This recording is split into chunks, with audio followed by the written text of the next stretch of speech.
الحمد لله وكفى وسلام على حبيبه المصطفى أما بعد فأعوذ بالله من الشيطان الرجيم بسم الله الرحمن الرحيم لا تحسبن الله غافلا عما يعمل الظالمون إنما يؤخرهم ليوم تشخص فيه الأبصار صدق الله مولانا العظيم درود پاک کا ہدیہ پیش کریں اللہم صلی علی سیدنا محمد وآلہ وصحبہ وبارک وسلم صلاۃ دائمۃ سرمدا ابدا۔ کروڑ ہا کروڑ شکر و احسان اس پروردگار عالم کا اور نبی رحمت صلی اللہ تعالی علیہ وسلم کا بے پایا احسان ہے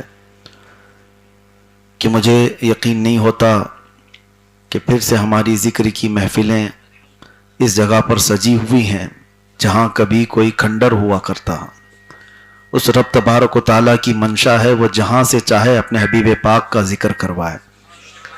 اللہ کے ذکر کے لیے پوری روئے زمین بنائی گئی ہے، یہ اس کا فضل ہے، اس کا کرم ہے، وہ جہاں سے چاہے اپنا ذکر کروائے۔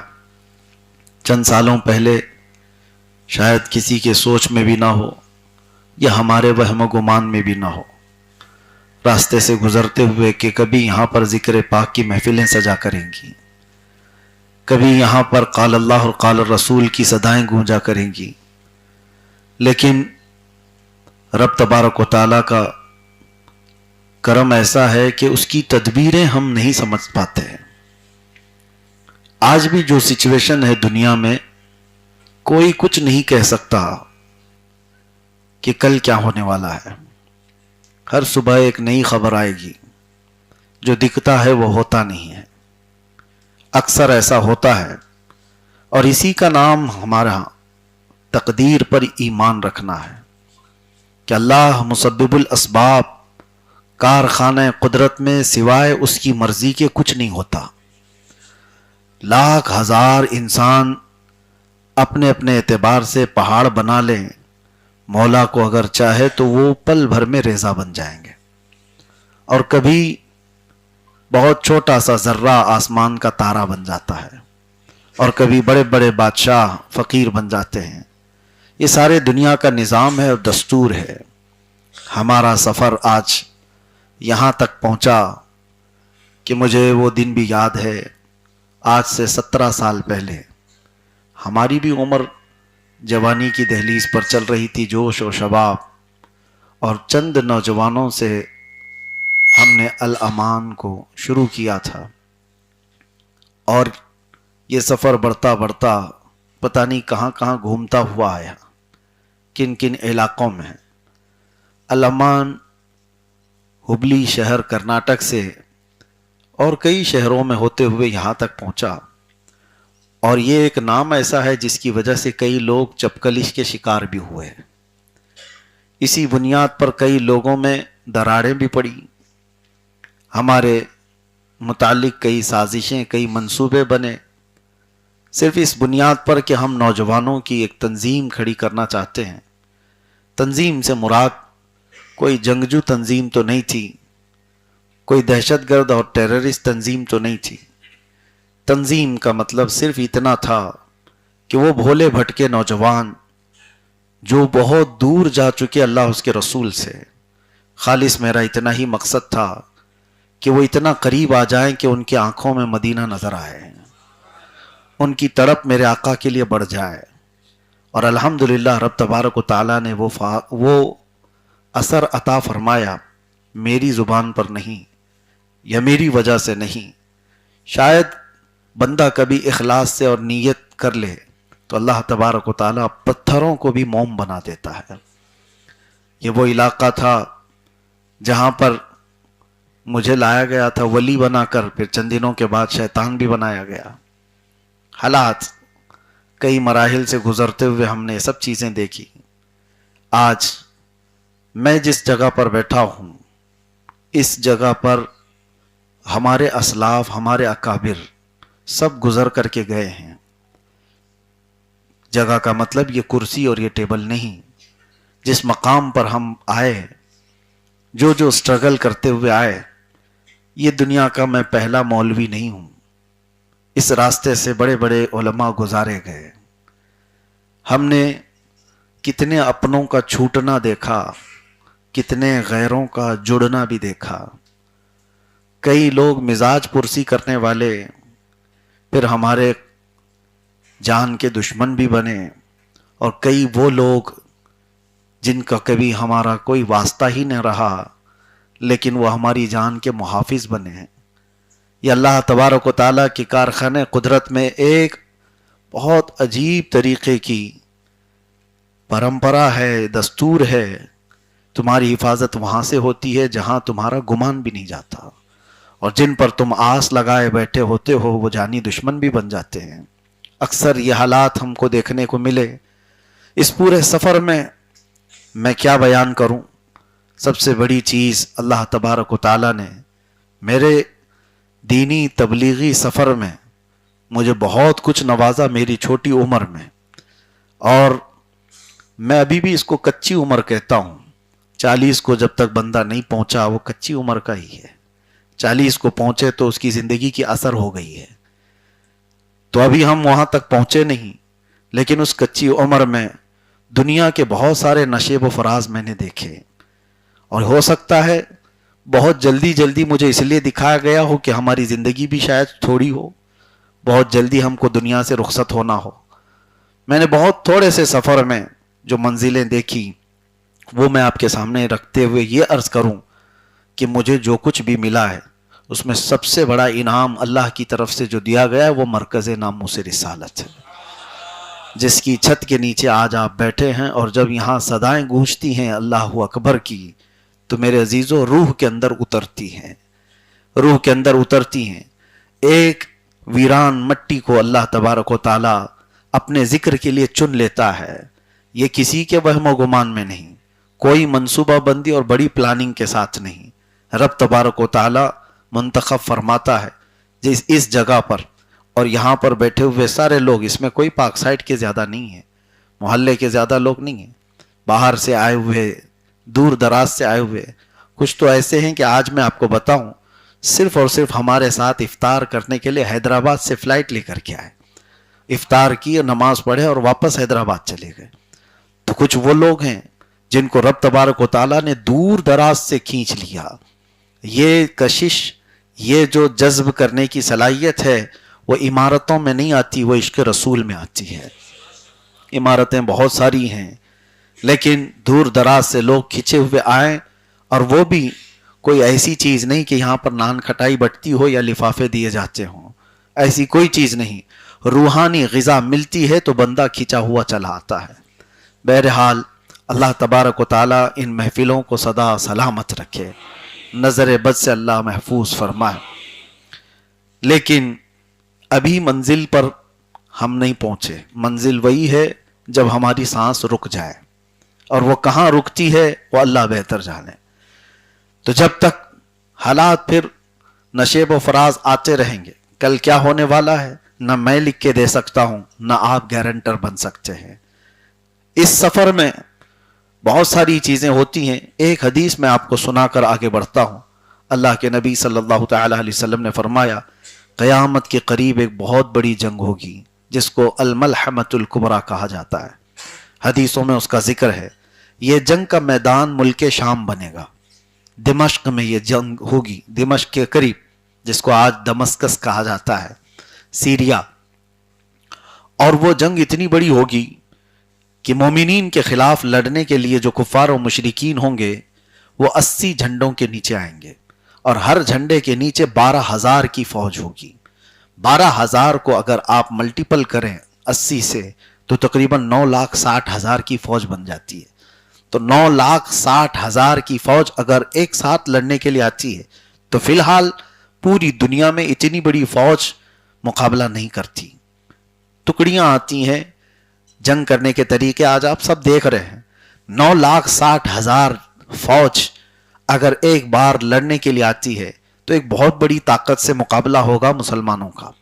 لیکن رسول پاک صلی اللہ تعالی علیہ وسلم نے فرمایا مسلمان کتنے ہوں گے وہ تعداد تو نہیں بتائی، وہ کتنے ہوں گے تعداد میں یہ بتایا نہیں گیا، لیکن یہ بتایا گیا کہ جیسے ہی پہلا دن ہوگا 1/3 مسلمان میدان چھوڑ کے بھاگ جائیں گے.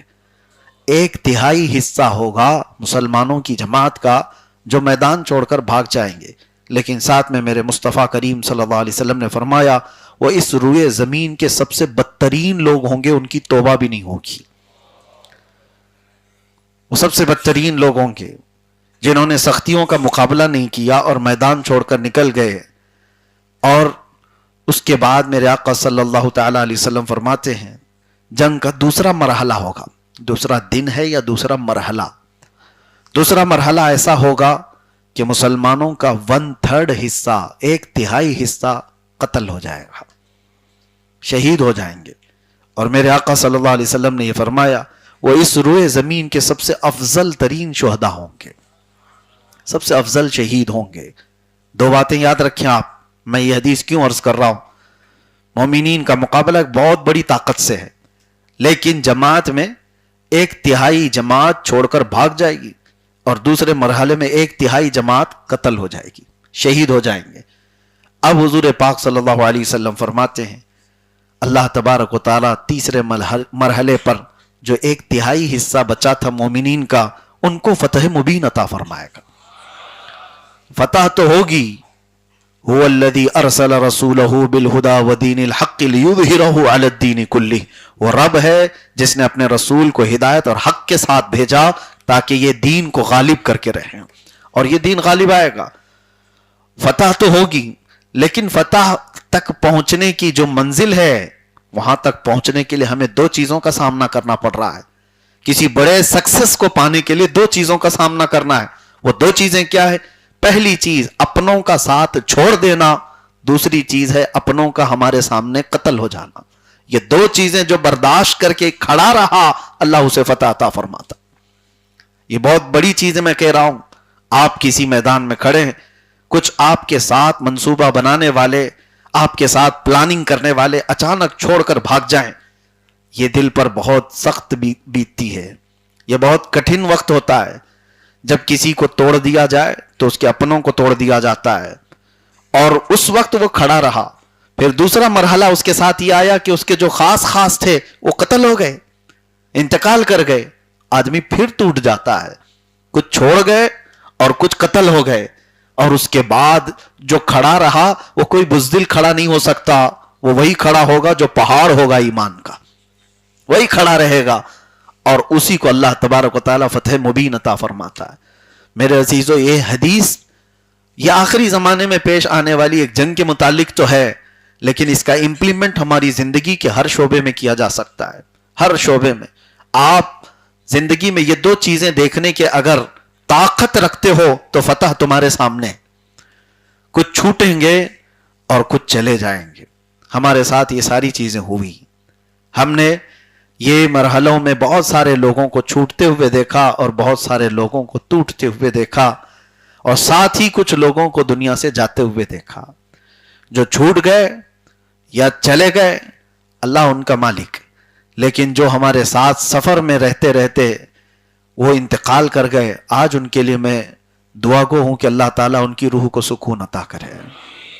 وہ ایسے لوگ تھے جو دامے درمے قدمے سخنے شانہ بشانہ ہمارے ساتھ کھڑے رہے. بسا اوقات مجھے جماعت میں وہ لوگ آج نظر نہیں آتے, وہ آج قبرستانوں میں سوئے ہوئے ہیں, جو میری محفل کے حاضر باش ہوتے تھے. ہماری ذکر کی محفلوں کی رونق بھی ہوا کرتے تھے. ہر گھڑی ہم سے پوچھا کرتے کہ کس وقت ذکر کی محفل ہے, اور پہلے آ کر بیٹھنے والے وہ آج قبرستانوں میں آرام فرما ہے. لیکن سچ بتاتا ہوں, تنہائی میں کبھی دعائیں کرتے ہیں تو ان لوگوں کی یاد آتی ہے, تو اللہ کی بارگاہ میں یوں عرض کرتا ہوں کہ مولا ہماری کوئی نیکی قبول ہے تیری بارگاہ میں تو یہ ان کے درمیان بھی تقسیم فرما دے, اس لیے کہ وہ سچے لوگ ہیں. میرے آقا صلی اللہ تعالی علیہ وسلم نے انصار کی یوں ہی فضیلت نہیں بیان فرمائی. مدینے کے انصار کی فضیلت حضور پاک صلی اللہ تعالی علیہ وسلم نے جتنی بیان فرمائی, آپ دیکھیں حدیثیں, حضور فرماتے ہیں ساری دنیا ایک طرف چلی جائے اور انصار مدینہ ایک میدان میں جائیں, حضور فرماتے ہیں اللہ کا رسول محمد انصار کے ساتھ جائے گا صلی اللہ تعالی علیہ وسلم. حضور فرماتے ہیں اگر ساری دنیا ایک وادی میں ہو اور انصار ایک وادی میں تو رسول اللہ انصار کی وادی میں تمہیں نظر آئیں گے.